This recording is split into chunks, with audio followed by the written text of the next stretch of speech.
This is Take Flight with Mark Whittle. I'm Mark Whittle, former city worker turned performance coach, and this is your place for inspiration and education on ways to optimize your performance. Thanks for choosing to take flight. Jimmy, welcome to the Take Flight podcast. Thanks for having me. Welcome to America. Welcome to Austin, Texas. I'm glad this worked out. Me too, mate. I was worried for a second. Oh, dude, I know. Things pop up. We got to head to Las Vegas tomorrow for a 7-Eleven trade show. But glad we were able to squeeze it in. That's what we do, man. You hit me up. You're like, hey, I got a window. Let's make it happen. 100%, mate. We were talking about it on the way over here, like the flexibility that you need as someone who's trying to make something happen. Like you can't always expect stuff to happen exactly as it's planned out. So yeah, you said you were traveling and plans have changed, and thanks for accommodating today. Man, my pleasure. I'm excited to get into it, learn more about you, and cover wherever you want to cover. Yeah. All right. Awesome, man. So a mutual friend. Yes. I don't know how much of a friend for you, but a mutual friend nonetheless. Hugh Thomas. Oh man, ugly Hugh. I call him handsome Hugh. How well do you know him? I know Hugh fairly well. It's a small industry, and I mean, coming up in the trade shows, Hugh and I built our businesses in New York City. For those of you who don't know, Hugh is the founder of Ugly Water, Ugly Drinks, and he's not doing that anymore. But he is a passionate entrepreneur, man, savvy, British guy just like you, but found his way to make it in the States, which is awesome. Yeah. Listen, man, Hugh was the very first episode of this podcast. No kidding. 5 years ago. Last week was the anniversary. Dude, we got to get him back on. A lot's changed in his life. We got to hear what he's working on now. He doesn't let me talk, so that's why I've not asked him back. So. Yeah, Hugh's like one of my brother's best friends. So it was his wedding last year. So I saw him for the stag do. I saw him for the bachelor party, whatever you guys call it, and the wedding and stuff. So I told him I was coming to see you. He was buzzing about it. Let's go. Yeah, he's a good dude. And like I said, he made some serious traction in beverage, but just another example of how fast the world changed these last couple of years, that Ugly Drinks isn't even around anymore. It's a shame, but he's like such an awesome guy. Whatever he does is going to work. So yeah, he'll get something from it. Yeah. Listen, man, we're saying just before we clicked record, like I love what you guys are creating. It's amazing to watch. I know you were saying you got some challenges that we'll jump into, but just congrats on everything. Dude, thank you. No, we're humbled every day. I think when we started Super Coffee almost 8 years ago now, in my youngest brother's dorm room, we always had big aspirations, but looking at where we're at today, it's tough to imagine how you get there. You know, and I mean, we always wanted to have a big company, big employees, big offices available in every store in the US, and we're well on our way to that. But how you get from a dorm room to there's no playbook for that. So it's definitely intimidating. I think we go by a couple mottos: small wins daily, you know, and just quotes we've heard, like, how do you move a mountain one stone at a time, you know, one foot in front of the other. And I think if you do those little things right every day, it compounds year after year. You do it for nearly a decade, and you'll be proud of the results. Well, I come in and I see this, right? You talk to me about the dorm room, but I see the basketball court, the offices upstairs, the glass like windows, and it all looks unreal. But of course, it's a journey to get there. Dude, totally. Yeah, no, and we're still the same guys we were back then. You know, I think the challenge is, like, once you achieve an objective or a milestone, the goalposts keep getting further and further away, just as possibilities become what is possible becomes greater and greater every year, and it's overwhelming, but it's also humbling. You know, you're never an expert. I think you're always learning something new, especially with how fast the world is evolving. Right, a couple of years ago there was no pandemic. Right, there was no TikTok. There were no NFTs, Web3. Like, whatever it is, we have to evolve with our consumers, and that's one thing we say at Super Coffee is, like, as consumers, as human beings, we all have evolved these last 10 years. Like, we've had no choice but to adapt to technology, and our coffee should too. You know, the days of drinking coffee with milk and sugar, those no longer cut it. We need more from our bottled coffee. So sick, man. Before we talk about the challenges and the things that, like, you're facing at the minute, you said, like, still not profitable. I find that fascinating. Like, I would for sure want to hear more about that. But this podcast is called Take Flight. Yeah. And a big piece of that is the leap of faith. So we dive into, like, the details of, like, what that leap of faith looked like. Sometimes it's just the next step. Sometimes it feels a bit bigger. And a lot of that is around, like, the conception of an idea. Yeah. So you're saying it's from the dorm, and it was your youngest brother, right? That's right. Who had the idea. So what was your part in that? Like, how did you experience the idea from him? And then the follow-up, once you've added that, like, is what was the thing that made you leap into Super Coffee? Yeah, so Jordan was always a passionate, sort of obsessively passionate kid. You know, he would get onto something, whether it was PlayStation 2, he'd play for hours at a time, you know, until he mastered Madden and NBA 2K and MLB The Show. And when we were even younger than that, he would play wiffle ball in the backyard for hours, just throwing the ball up to himself, imagining that he was Derek Jeter in the World Series, hitting a walk-off home run. And then in high school, it became basketball. And he would skip class to go shoot free throws at the YMCA. Like, truly obsessive mentality. And he was the starting point guard his freshman year in college, full scholarship kid, all conference player. And heading into his sophomore season, he decided to drop out of school to pursue this coffee that he was making in his dorm room. And when I saw that his obsession shifted from sports, from basketball to entrepreneurship, I knew that there was no convincing him otherwise. So I was like, look, man, none of us know anything about the beverage industry. Our mom works at the YMCA. Our dad is a construction worker. Like, there's nothing strategic about us quitting school, quitting jobs to start this company. That said, I'm your big brother. Let me help you get started. I'll do this for a couple months and make sure that, like, you get off in the right direction. And then I'll go figure out what I'm going to do next. And 7.5 years later, I'm still here. So he decided, or the idea came because he was into basketball at the time. He was an athlete, basically. Yeah, sorry. So he didn't want to drink a Starbucks Frappuccino. That's the number one bottled coffee in America back then and still today. It's 45 grams of sugar, 300 calories per bottle. There was no bottled coffee on shelf in the grocery stores or the gas stations that gave him the energy he needed. It tasted good, was good for him, none of that. So he just started brewing a concoction in his dorm room, and what the recipe turned into was what we call super coffee. And the core tenets still stay true today. You know, 0 sugar, 10 grams of protein, 200 milligrams of caffeine, low calorie, the whole deal. So that's how we got going here. That's amazing, man. So, okay, like, I love that. That's so good to hear. And when it's born out of, like, something that you care about that affects your life, it's like a different conversation, right? So what was your part then? So he had the idea, he's doing this anyway, he's making it himself. And then you came in and you offered your services yourself, or he pitched it to you? A little bit of both. I think he was like, hey, man, if you want to join, because my middle brother, Jake, was helping Jordan the summer before he dropped out. They got into, like, a accelerator program at Georgetown University where Jake was playing football. So it was like a startup accelerator where professors and entrepreneurs and residents would provide resources and advice and stuff. So they were working on it together, and they said, hey, man, if you want to come join us, we'd love to have you. So I thought about it, and I think it was really naive optimism that allowed us to take flight, if you will, or make that leap of faith, because we didn't know how difficult this was going to be. And had we known, we probably wouldn't have done it. You know, I think that it's that naivety or that optimism that is what allows us to run through the barriers. Yeah. It's so good. Do you know Mikey Taylor, ex-pro skateboarder? Yeah, I know the name, yeah. Yeah. I recorded with him out in California, and he said the same thing. His lager company with P-Rod, the other skateboarder, was St. Archer. Right, he said exactly the same thing. I think they made like 25 million from that over 8 years. And he said we would never do it if we knew how hard it was going to be. Yeah. But, like, I don't know what it is that allows you, other than not knowing how hard it's going to be ahead of time. But what do you do with that? Yeah, I think once you start, I mean, we're problem solvers, right? And you face problems every day. How are we going to solve these problems? You know, what solutions can we find? Who can we reach out to coach us up?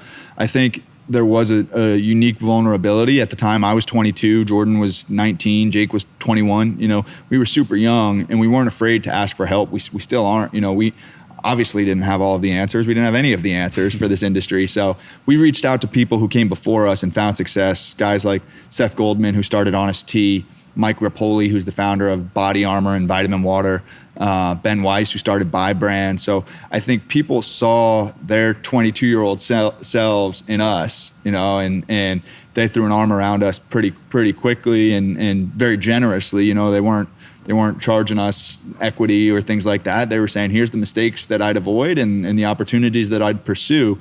And it was quick. It wasn't like everyday mentoring calls. It was 30 minutes once every 6 months. They say, here's what you got to go do. And then we'd go do it. And when we would report back to them on our progress, they would be so happy and relieved that we were heading in the right direction or we were putting action behind their words that they found value in continuing to coach us. So that's really the story of the last 7.5 years of like finding the right people to solve problems, to solve solutions. And that's how you build the network we have over 100 employees today. We have over 200 investors.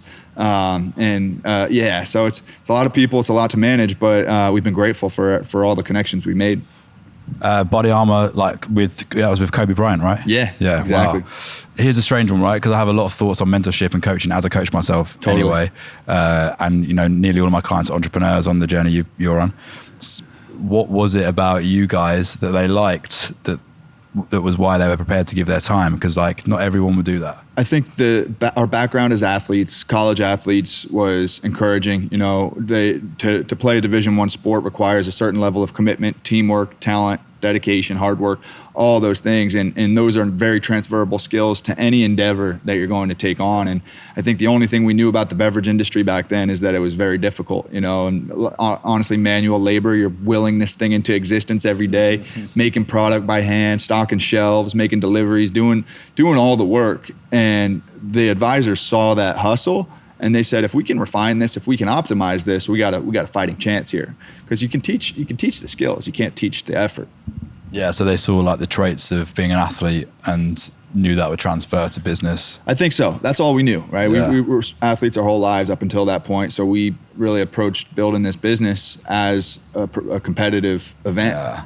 What I love about you guys is it's endearing that it's three brothers on a journey together. Yeah. There's also some sort of like a fascination or a curiosity with you guys, which is quite hard to articulate, but like I'm just very interested to follow how the journey goes for you guys. I don't know if you feel that in yourselves.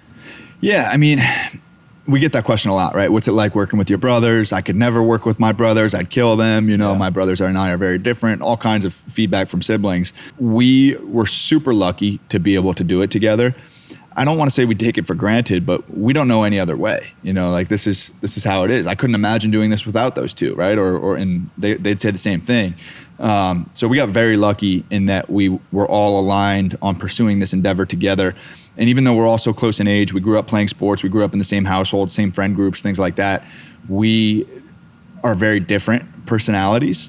And it wasn't until we got started in the company that we got to realize what was different about each other. And that was great because if we were all trying to be the CEO working on the same things, we would have killed each other. Jake is a great sales guy. He's the happy-go-lucky, life of the party, can be friends with anybody. Jordan is the more intentional, quiet tinkerer. He's the innovator. He's the operations guy. I'm more of like the marketing leader, the finance leader that can make the connections and manage the investor relations, which was a critical part of our journey every year up until now. So we each brought a unique dimension to the business, and I think that's what's allowed it to work so far. As an older sibling myself as well, right? I'm interested to know where you see your responsibility, not just as one of the founders, but as an older brother. It's a good question, man. I think our natural family dynamics definitely play out in the roles we have here.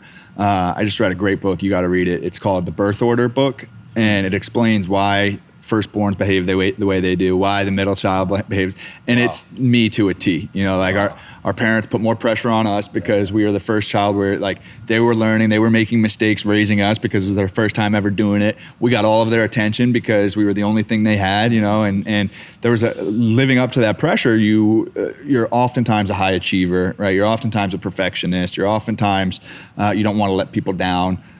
So a lot of those traits that play out in our family dynamics also play out at Super Coffee, which has led to or lent itself well to the roles that we've assumed over the last 8 years. That's so interesting, man. So fascinating. I love it. I could talk about that stuff all day, mate. Totally. I've got a daughter, she's 2.5. Oh, nice. And I got a son due in the summer. Awesome, man. So congrats. yeah, thank you. But I think about it a lot, right? I'm seeing this little girl coming up in this world thinking like, I'm a coach, so I overanalyze a lot of stuff. Totally, so I'm like, what is this tiny little thing gonna mean for her in 20 years or whatever the thing is? So I have to read that book. What was it called again? It's called The Birth Order Book. Easy one to remember. Yeah. I'm interested as well to know, like, from a business perspective, what is it that you guys, like, where do you draw the line with one another?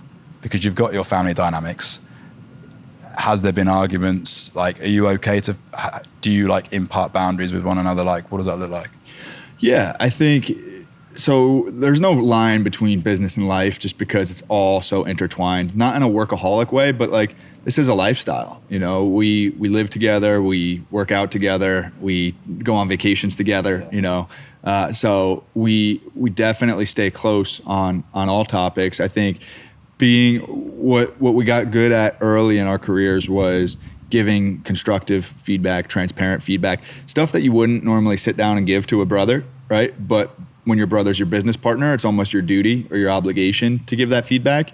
Because at home, things are emotional, you know, like playing one-on-one hoops in the backyard, like there was fights, there was challenges, there was you cheated, you like cussing, the whole deal.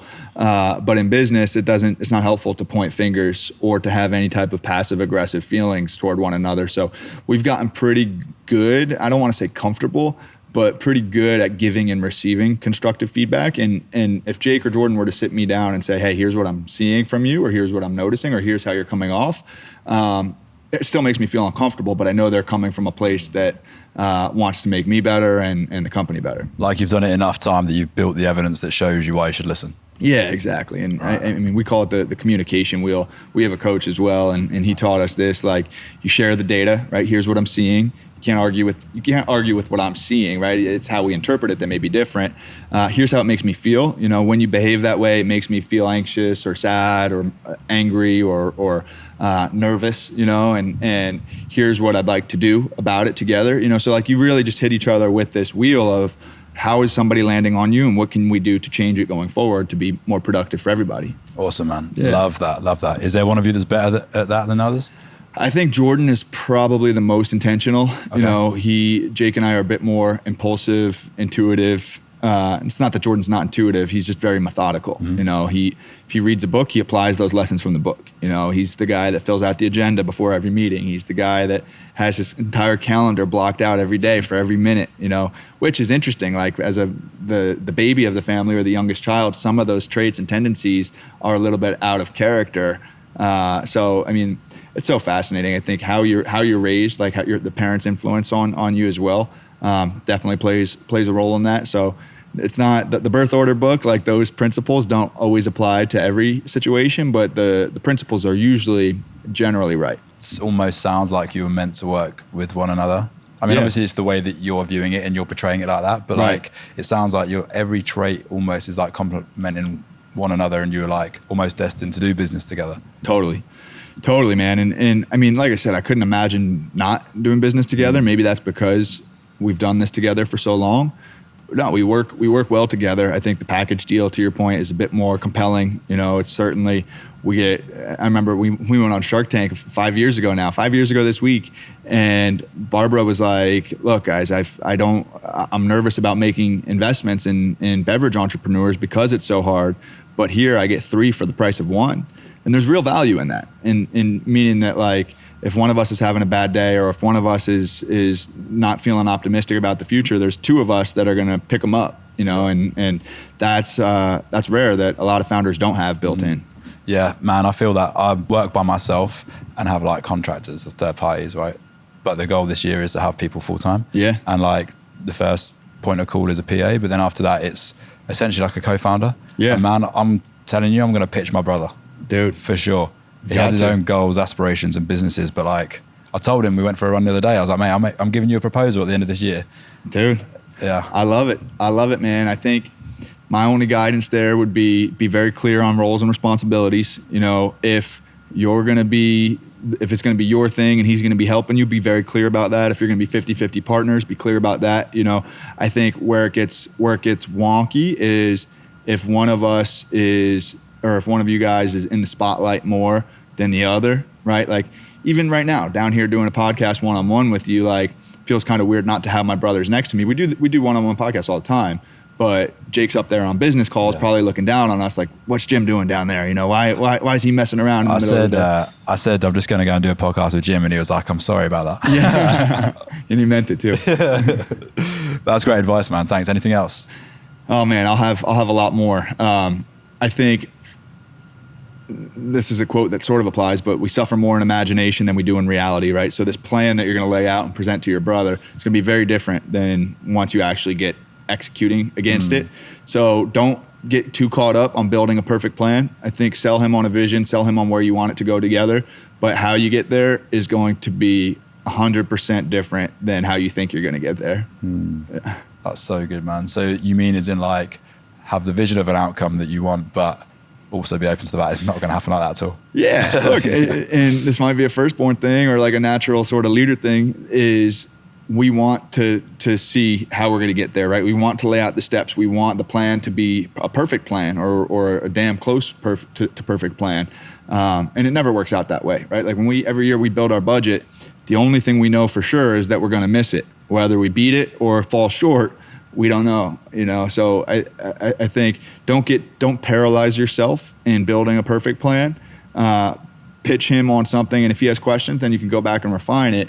But once you get to executing, that's when really the vision comes to life. Yeah, mate, amazing. Thank you. Yeah, I'll hit you up when I'm Dude, please do. Please do. I love this stuff.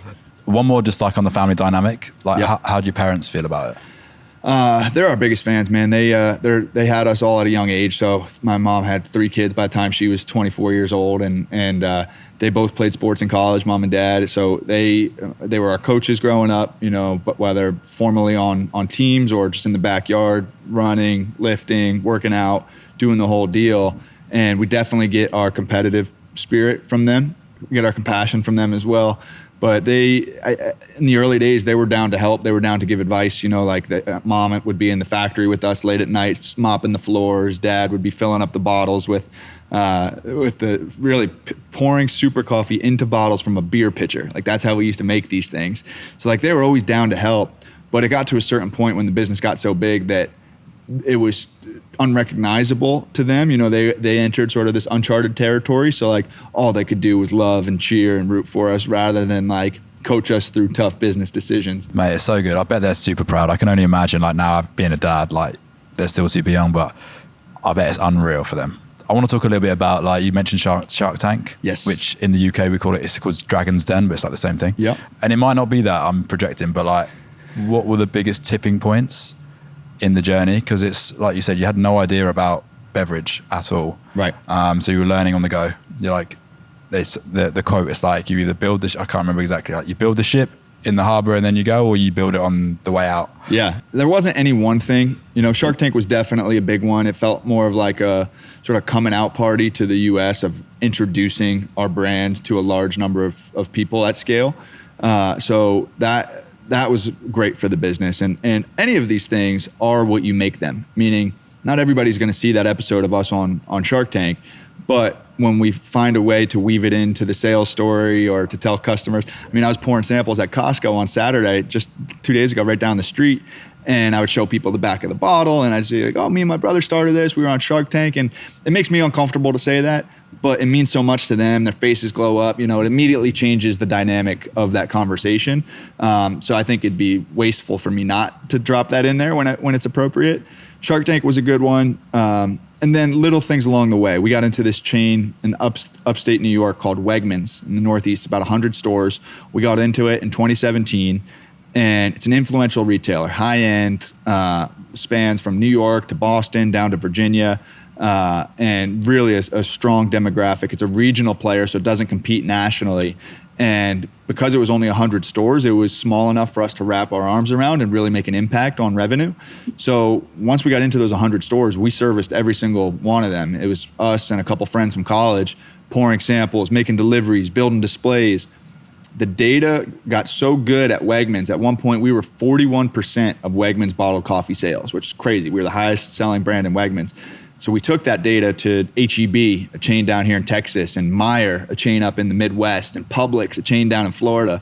And we said, look at what we're doing at Wegmans, guys. We could come do the same thing in your store. So I think Wegmans was that true case study we needed to really introduce the brand and get some wins under our belt. And then different investors along the way. You never know when you're going to find somebody who unlocks an opportunity or unlocks potential for you, but it all compounds, and there's no playbook on how you get from one to the other. I think showing up and putting in the work, good things do happen. Like that's how you create opportunities for yourself. Do they feel like tipping points in the moment? What's funny is the things that feel the most like tipping points in the moment turn out not to be. So here's a funny story that you'll appreciate. So back in 2017, we moved from DC, Washington, DC, up to New York City. And the only reason we did, WeWork, the co-working office company, they had a new concept called We Live. It was basically fully furnished apartments, kind of felt like dorm room living for adults, kind of high end, right down on Wall Street in the financial district. And the CFO at the time of WeWork was a guy named Artie Minson. Artie graduated from Georgetown, big time guy. He used to be the CFO at Time Warner Cable, real deal. Jake, a Georgetown grad, got a meeting with Artie, drove up to New York City. The goal was to get reduced rent living in We Live. So Jake's pitching Artie. He's like, Artie, I went to Georgetown. I started this in the business school. We're doing great in some accounts. We just got into Wegmans, yada, yada. Halfway through that meeting, a guy with long hair, no shoes, walks in wearing a T-shirt. Jake's like, who the hell is this kid interrupting my meeting with the CFO of WeWork? And so Jake just keeps pitching, trying to stay on his game. And 15 minutes in, the guy interrupts Jake and says, look, I love your story. I love your guys' energy. I'm going to let you live in my buildings for free. I'm going to let you work in my buildings for free, and I'm going to give you $100,000 to go grow your company.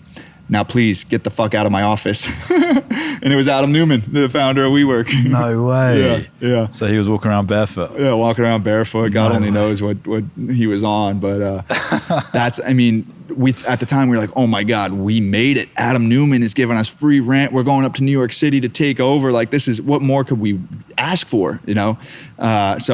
And it turned out to be a great opportunity, right? It put us in New York. New York is a critical market for food and beverage. There's so many accounts. There's so many people. So we had to win New York, and that is what got us into the city. But ultimately, the partnership with WeWork was not a tipping point. So good, man. Yeah. So I love that story, mate. I could just imagine, like, in your mind, you're like, fuck, this guy is in charge of my meeting. Yeah, Jake was so upset. He was like doing his thing, pitching the CFO. How rude. Yeah, how rude. Totally. There's a concept I use a lot with my clients, which is following the breadcrumbs. So like, it sounds like what that led to was a really obvious breadcrumb to pick up, which was moving to New York. Yeah. We say nobody's ever gotten lucky sitting on the couch, right? So that led us to New York. In New York, we were pouring samples at a grocery store. We met people who ended up investing in the company while we were pouring samples. Like, we didn't go to the grocery store to find investors. We went to the grocery store to pour samples and sell coffee, and it led to another breadcrumb that led to another breadcrumb. It really snowballs from there. The breadcrumbs stack up. Yeah, so good. And you got to obviously listen out for that, right? You build awareness to when the breadcrumb's there, because sometimes it's a quieter, it's more subtle breadcrumb, right? That's right. Yeah, that's right. Hammering that metaphor. Yeah, no, keep it going. Yeah. I got a quick one on investing. I'm asking this very specifically I had a coaching call with a client who's back in the UK this morning. Property developer. He's now trying to find investment, like doesn't know where to look at all. Like, kind of, we loosely built a persona of what that person would be. It's private investing. So it's basically just a high net worth individual who might be passionate about property development. You don't need to know the context too much, but like, how would you advise anyone, including this guy, on how to seek investment? It's a tough one. It's the number one question we get from young entrepreneurs, from any entrepreneurs. Like, hey, can you introduce me to your investors? Where do I look? Who do I reach out to? Want intros. Yeah. Just because we've had public success of raising money, it's been covered in news stories and things like that. Every time you raise a round, there's a big headline about it. But everybody's story is different. Everybody's story and journey is unique.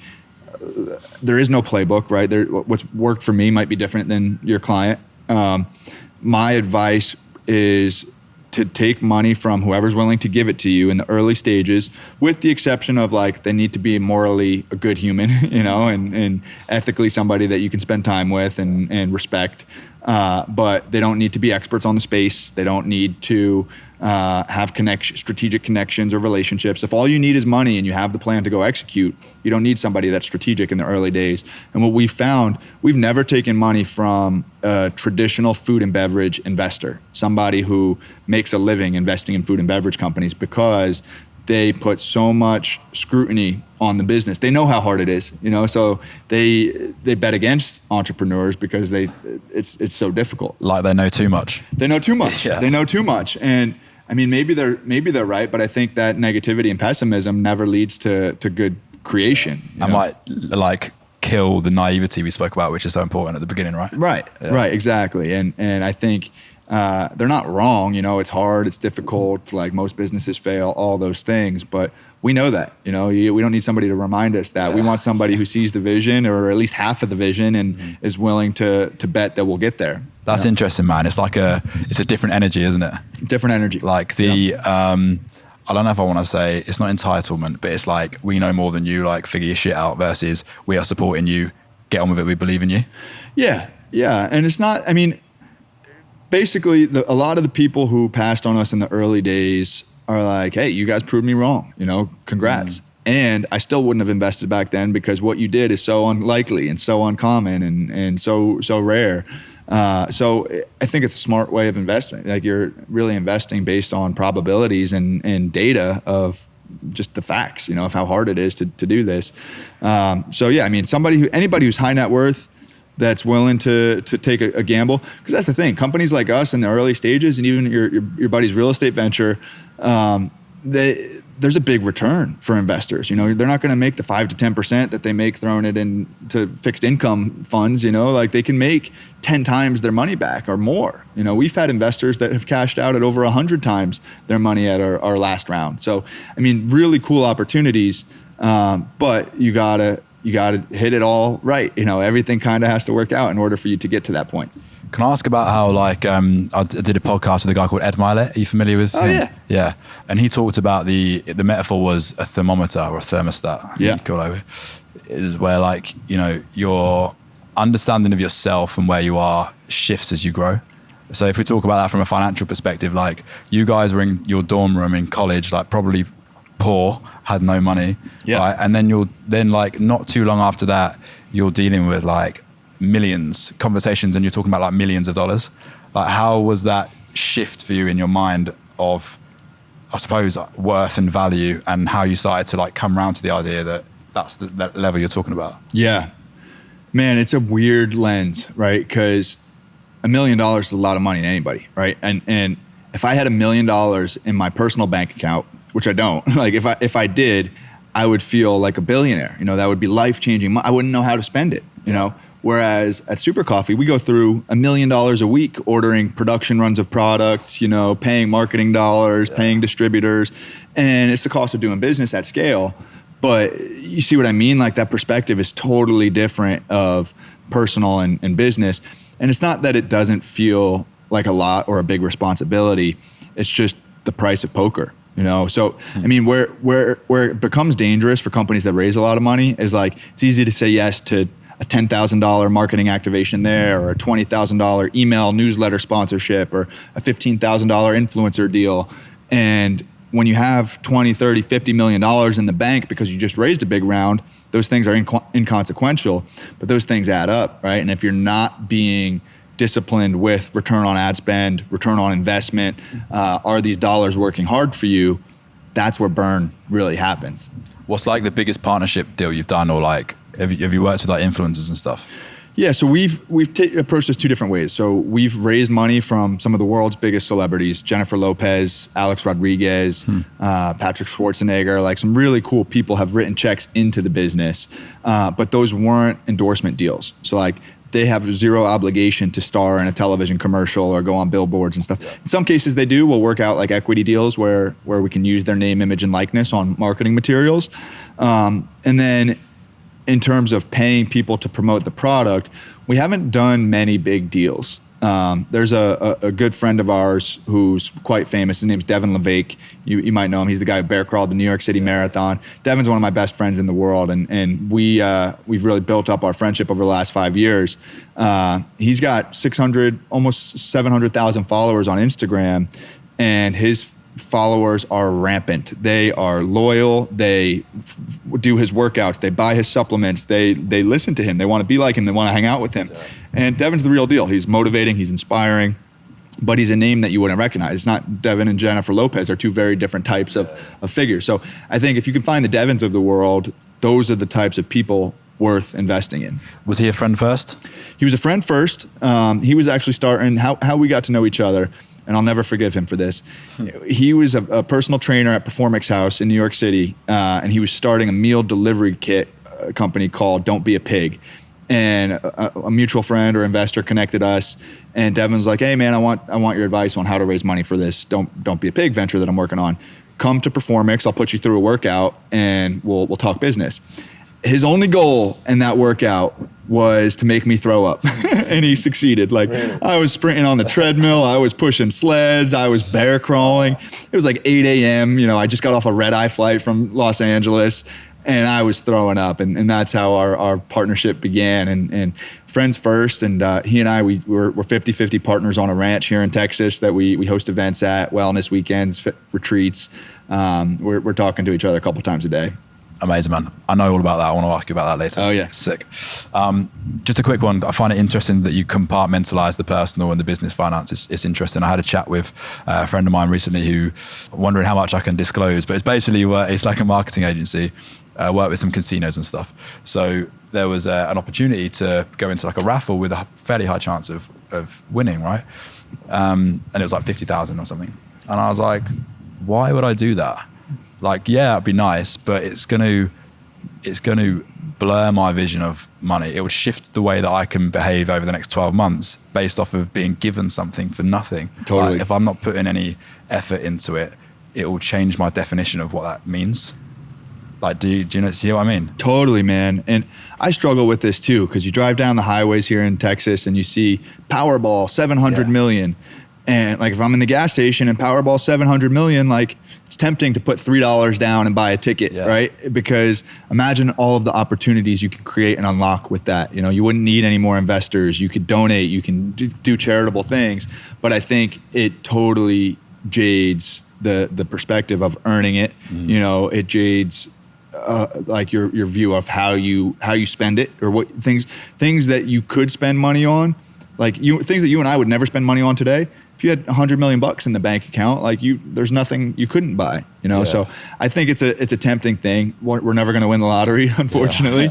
But if we did, I think the question becomes, how much good can you create with that? Yeah. Like, that's an opportunity to go help other people. Oh, for sure. Yeah, it's who you become with that thing. Yeah. And I think if you're given something, it blurs like the value in actually getting it in the first place. Yeah. There's an interesting anecdote while we're on this thread. So Jim Cook is the founder of Sam Adams, Boston Brewing. Yeah. And he's got a book, Brewing the American Dream. Great book, whether in beverage or not, you should read it. It's awesome. And he used to be an instructor at Outward Bound. It is like it takes inner city kids into the mountains on camping, hiking, kayaking trips. And this was after he graduated from Harvard, I think. Super smart dude. And one thing he realized in Outward Bound, he gives everybody their provisions, their supplies, their strings, their backpacks, everything they need for a week-long trip. And when they come back, he realizes that everybody uses all of their string. He gives them a length of string for the trip to tie up your tents, to do whatever you got to do. And it's much more string than anybody needs in a week, but they use it all, always. And then what he did, he calls it the string theory. He reduced the size to, I don't know, maybe 10 feet of string instead of 100 feet of string. And on day one, he said, this is all the string that you get for the whole trip. Use it wisely.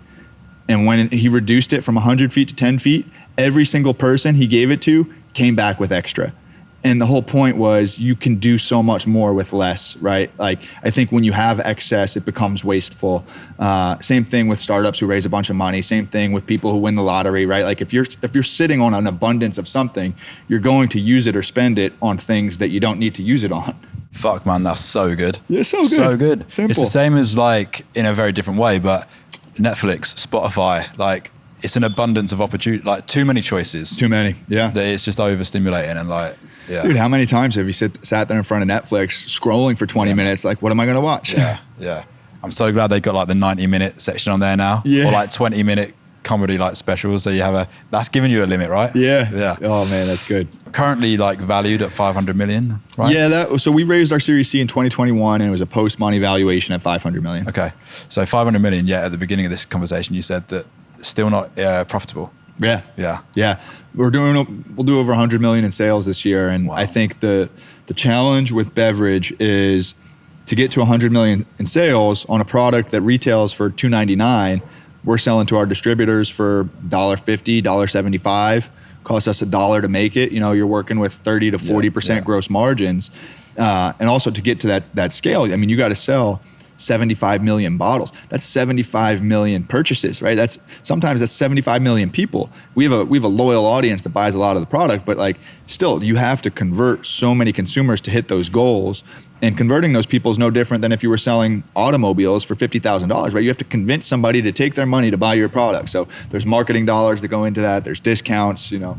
So it truly is a volume game. And the reason the Cokes and the Pepsis and the Anheuser-Busch's of the world are so profitable is because their scale is billions a day rather than 100 million a year, you know, and their systems are optimized for that type of, it's crazy. Crazy. I'm sure Hugh won't mind me sharing this, but the reason that the ugly journey came to an end was that thing, right? The volume game. Something happened during the pandemic where the cost of the can or something skyrocketed, something to do with Coke and how they worked, which just like blew them out of the water, which was such a shame, but. Yeah, and look, that was Ugly's an iconic brand. You know, they had a lot of momentum, and at a certain point, the well runs dry. You know, either investors aren't willing to put forth more capital if the economy turns in a negative way, or a competitor comes out and the category gets saturated, and it wasn't saturated when you first started. You know, so there's a lot of challenges that we have to overcome every day. I feel that, like starting this 5 years ago and like having relatively good success early on. I certainly took it for granted, and I didn't adapt to some of the stuff on social media and doing video now. I'm saying I'm just doing YouTube now. You might be thinking like, fuck man, you're only just doing YouTube 5 years down the line. Yeah, it's innovating, baby. You're evolving. Yeah, but I think I would have 100% done it sooner. Yeah, if I could go back and do it again, I'd have started it day one. Yeah. No, I mean, those are like, you look at the Nick Bears of the world. Nick was doing YouTube in 2010 before it was cool. Yeah. And got his reward for that. So all right, awesome, man. Mate, I love this. It's so good, dude. It's awesome. The last thing would be it's called Cedar Trunk, right? Yeah, Cedar Trunk Ranch. Yeah. So in fact, let's just go there now, because when I asked you earlier about the relationship with your brothers, it's like a fascination with your guys' journey. Is that you said you train together, live together, work together? Like it's cool to follow that along, and I think people probably want you to succeed because of that.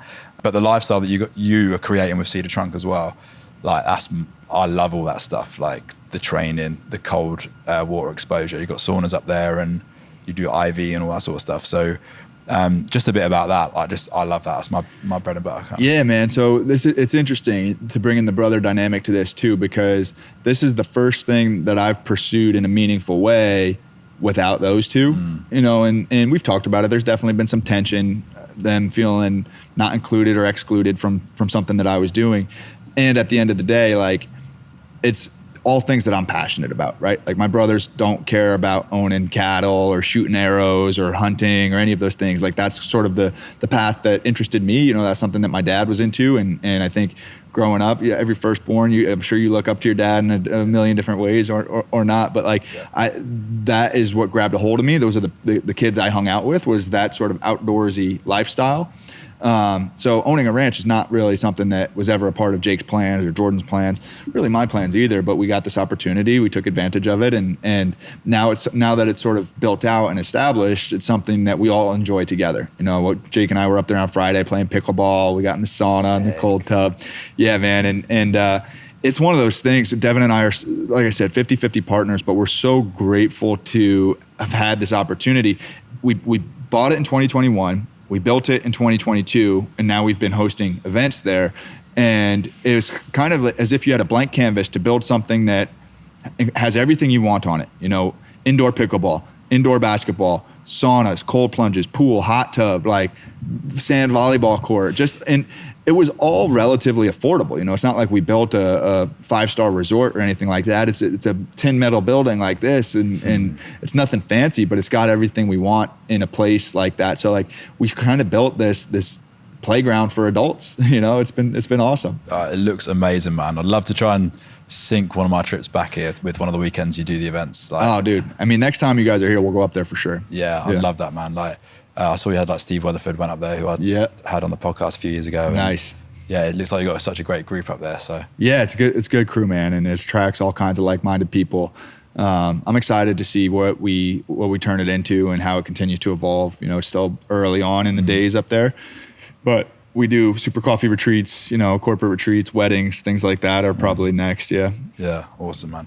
So you said was it that those were your dad's passions and that's why you went down that road, or? Yeah. I mean, growing up, the house that my dad grew up in, my grandmother still lives in, it's got acres and acres of forest in the backyard, and we'd go hiking and we'd shoot squirrels and we'd jump off cliffs into the quarry, just being outdoors. I loved the camping. I loved kind of exploring and adventures and surviving and things like that. And this piece of property, it's 35 minutes from downtown Austin, is caves and live springs and hills and rocks, and it's like it makes me feel like a kid again.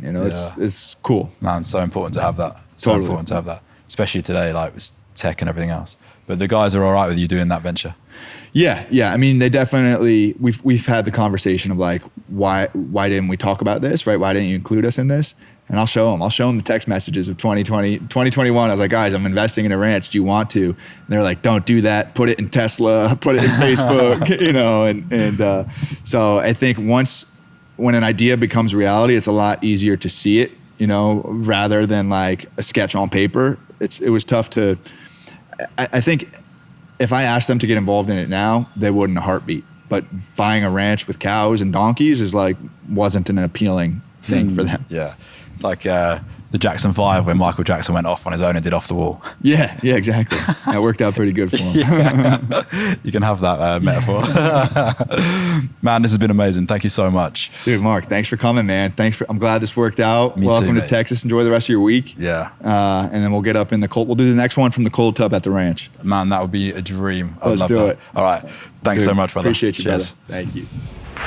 You have reached your destination. Hey, it's Mark Whittle.